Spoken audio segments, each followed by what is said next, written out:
그래서 오늘의 강의 싱압둘 선생의 개천절 특집 플라톤과 웅녀와 벌이에 관하여 수업으로 됩니다.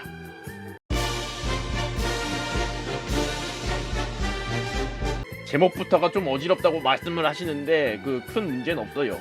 아무튼 그래서 개천절은 무슨 날입니까? 개천절은 단군 조선이 태워진 것을 기념하는 그러한 날이지 않습니까? 라고 생각하지만 어찌 보면은 개천절은 이 퍼리물의 날이다. 퍼리의 데이. 무릎이 그만 올려. 왜? 틀린 말이야. 단군 왕검은 어떻게 탄생하게 되었느냐. 그러니까 우리가 이 단군 신화라는 걸 봤을 때 많은 사람들이 그렇게 생각을 한답니다. 한웅은 이 곰, 호랑이 얘를 보고 꼴려가지고 너희들 중에 한 명이 내 와이프가 되어라 라고 말하는 그러한 작자다. 이 친구야말로 진정한 펄이구나 라고 그렇게 이제 오해를 하는 경우가 있단 말입니다. 하지만 나는 그러한 수많은 사람들의 그 고정관념에 질문을 던지려고 오늘 수업을 시작하게 되었습니다. 이제 이 삼국유사에 보면은 이렇게 적혀있다. 신은 이 신령스러운 쑥 한 타래와 마늘 20개를 주면서 말하였다. 너희들이 이것을 먹고 100일 동안 햇빛을 보지 않으면 곧 사람의 모습이 될 것이다. 우리는 이것을 보고 무엇을 고민해야 하는가? 바로 사람이란 무엇인가? 라는 것을 고민해야 되는 시점이다. 나는 그렇게 생각합니다. 우리는 무엇에 기반하여 인간과 짐승을 구분하는가?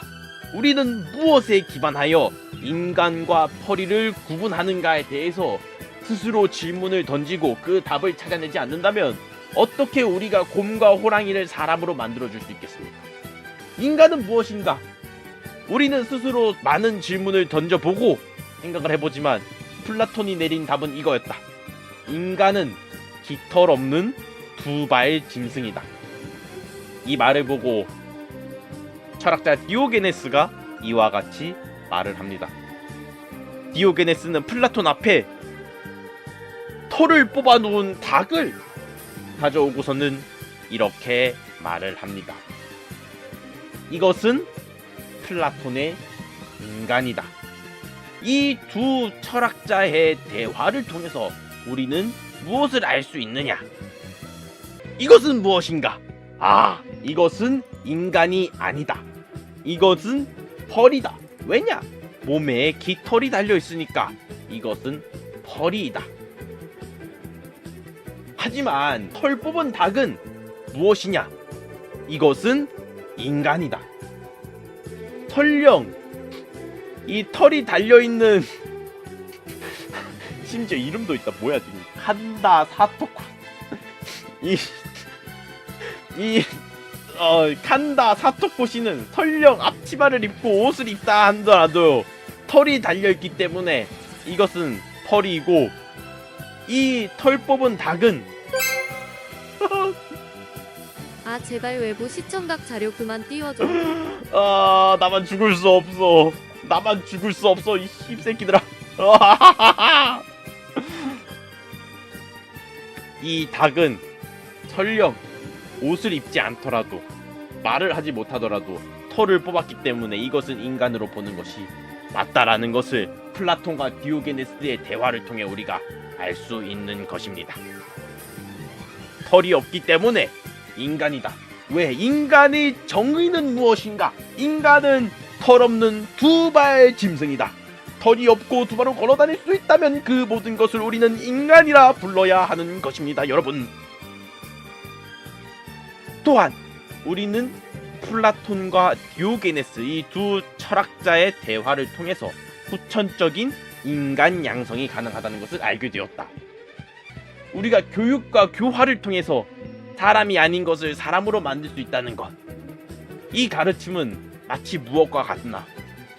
바로 우리 순자 선생님의 성악설과 같다. 우리 순자 선생님께서는 무엇라 말씀하셨습니까? 인간은 악하다. 인간은 본질적으로 악한 존재다. 악에 취약하며 악을 탐하는 존재다라고 순자 선생께서는 말씀하셨습니다. 인간은 영구적으로 악한 물건인가? 아니다. 우리는 인간을 교육시키고 교화시켜서 선해지게 만들 수 있다. 인간은 인간답게 만들 수 있다. 이 닭에 있어서도 그 가르침이 달라지겠습니까?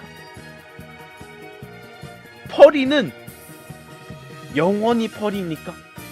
펄이로 태어났기 때문에 죽는 그 순간까지 펄이겠습니까? 순자 선생의 가르침이 그렇지 않고 디오게네스 선생의 가르침이 그렇지 않습니다. 펄이도 교화를 통해서 인간이 될 수 있는 것입니다.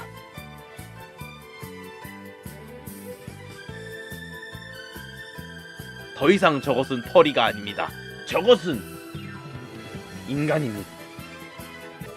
우리는 펄이가 인간이 될 수 있음을 긍정함으로써 더 이상 닭을, 곰을 그저 펄이로서 단순한 짐승으로서 인식하는 것이 아니라 예비 인간으로서 인간이 될 가능성이 있는 존재로서 바라볼 수가 있고, 이를 통해서 동물권을 긍정할 수 있다. 석가모니께서 살생을 금하신 것이 그 연유가 멀리 있는 것이 아닙니다. 펄이와 인간이 곧 근본적으로 다르지 않으므로 삼라만상이 곧 하나가 된다는 그 크다큰 깨달음을 얻게 되신 것입니다. 그렇다면 우리는 스스로에게 물어야 합니다. 환웅은 곰과 호랑이를 박으려 했기 때문에 펄이충인가? 나는 그렇게 생각하지 않습니다. 환웅은 곰에게 뭐라 말했습니까? 햇빛을 피해서 100일간 쑥과 마늘을 먹으라 하였습니다. 곰이 겪은 상황은 이러한 상황입니다. 실내에 감금을 당해서 음식물은 마늘이랑 쑥만 먹었어. 이게 뭐냐? 동물학대야. 동물학대라고. 곰을 햇빛도 안 비치는 좁은 공간에 가둬놓고 먹을 걸로는 마늘과 쑥만 먹이는 이것은 일종의 동물학대적인 행위다. 이러한 과도한 스트레스를 겪으면은 곰은 어떠한 일이 일어나냐? 스트레스와 건강 악화로 인해서 곰이 이제 털이 빠지게 됩니다.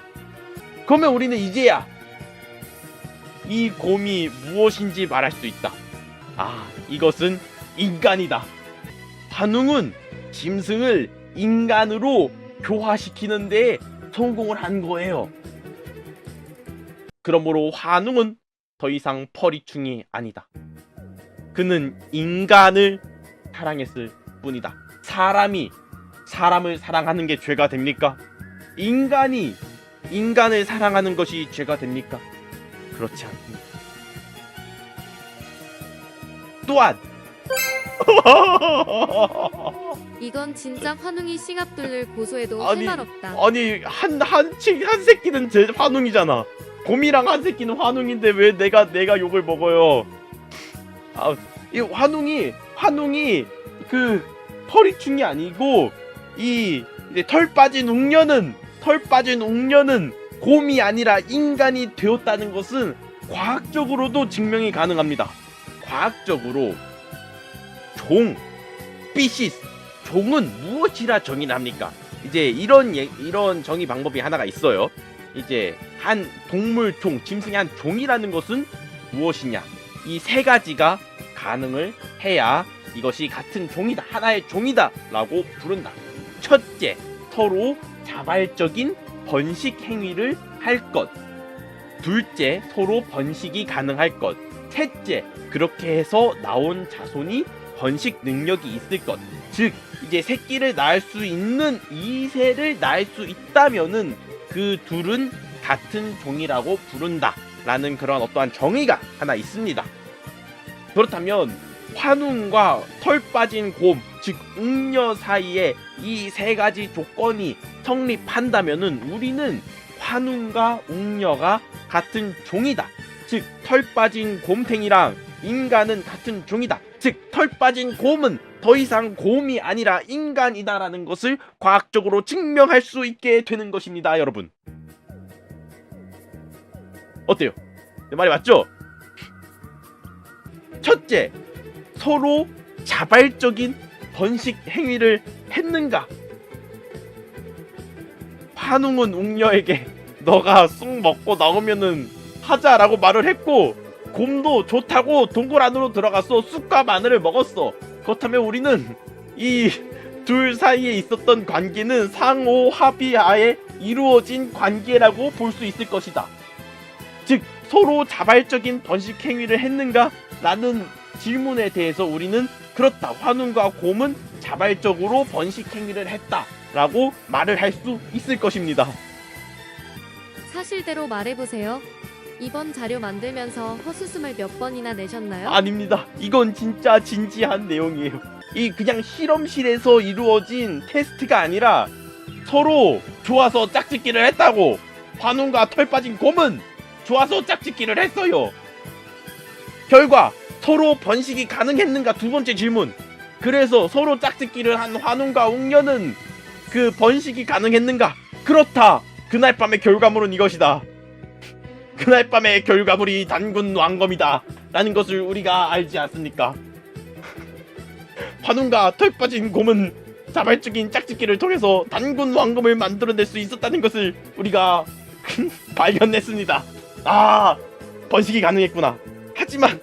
하지만 이것만으로는 이게 같은 종인지 확실하지 않습니다. 예를 들어서 우리가 이제 호랑이랑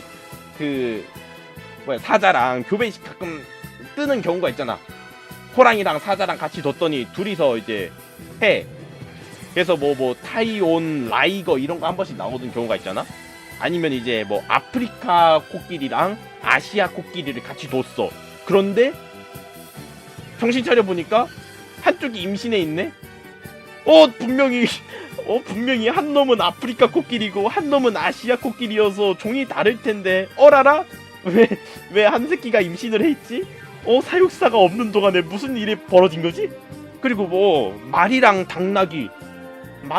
그 당나귀가 또 이제 안 보고 있으면은 노새 같은 거 한 번씩 태어나잖아. 그런 것처럼 서로 다른 종이어도 다른 종이어도 교배를 해서 그 이세를 만드는 것까지는 설령 다른 종이어도 가능한 경우가 있다. 그런데 우리가 당나귀랑 말은 같은 종입니다. 호랑이랑 사자는 같은 종입니다. 이런 식으로 얘기를 안 하는 이유는 뭘까? 왜냐하면 세 번째 조건을 충족시키지 않았기 때문이다. 그렇게 해서 나온 자손이 번식 능력이 있었는가? 라는 세 번째 질문까지 성립을 해야 이 둘이 같은 종이다 라는 증명이 되는 것입니다. 즉 단군 왕검이 또 자손을 낳을 수 있는 존재라면 웅녀, 털 빠진 곰과 환웅은 같은 종이다. 즉 둘 다 인간이다 라는 것을 증명할 수 있는 것이다. 그래서 단군 왕검은 이 자손이 있는가? 세상에 전하기를 조선 단군이 세 아들을 시켜서 쌓았다라고 한다. 단군이 서하 하백의 딸과 친하여 아들을 낳았는데 이름을 부루라고 하였다. 이러한 과거 기록들을 통해서 단군이 아들을 낳을 수 있는 존재라는 것을 증명했다. 즉 환웅과 털 빠진 곰이 번식 가능한 2세 단군 왕검을 생산했으니 웅녀는 환웅과 같은 인간종, 즉 호모 사피엔스 사피엔스에 속한다 라는 것을 우리가 과학적인 방식을 통해서 증명을 하게 된 것입니다. 우리가 웅녀라고 부르는 그 털 빠진 곰은 환웅의 교화를 통해서 인간이 되었고, 그것이 인간이라는 것은 과학적으로 증명을 할 수가 있다.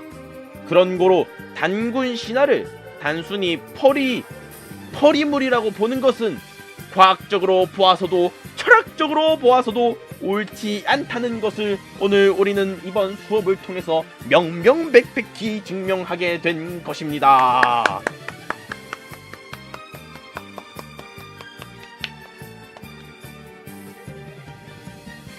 오늘의 수업이 여러분들의 인생에 큰 큰 가르침이 되었기를 참 바랍니다.